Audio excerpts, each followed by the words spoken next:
अस्सलाम वालेकुम, मैं आपकी होस्ट मुस्कान। आप देख रहे नहीं सोच न्यूज़। कराची से रिपोर्ट करें Ayaz Sadiq. Chairman town municipal corporation Manghopir Haji Nawaz Ali Brohi ने कहा कि दुनिया और आखिरत की कामयाबी दीन इस्लाम में पोशीदा है। अगर कोई अपने आप को असल में कामयाब देखना चाहता है तो अल्लाह ताला के बताए हुए रास्ते पर चले। हज नमाज, जुम्मा, रोज़ाना की नमाज, ईदें की नमाज हमारे मजहबी इज्तिमात हमें यकजा करने की वाज़ह निशानियाँ हैं। इसके बावजूद भी हम अपनी ताकत को पहचानते ही नहीं हैं और ना ही मजहबी अखूत को फ़रोग देते हैं, जिससे हमारा दुश्मन भरपूर फ़ायदा उठाता है।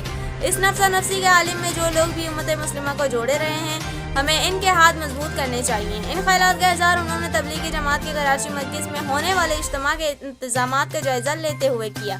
इस मौके पर इनके हमरा चीफ म्यूनसिपल कमिश्नर आगा खलीक, वाइस चेयरमैन आरिफ राना, एक्सीन सलीम दरबार, अरकान कौंसिल अली अकबर काचेलो, कौसर इकबाल और दीगर भी मौजूद थे। चेयरमैन ने मुंतज़मीन तबलीगी जमात से भी इंतजामात पर तबादला ख्याल किया और इनके हर मुमकिन ताउन की यकीनी दहानी कराई। मुंतज़मीन ने इनके बेपनाह दिलचस्पी पर इनको खराज तहसीन पेश किया और इंतजामात को मिसाली करार दिया।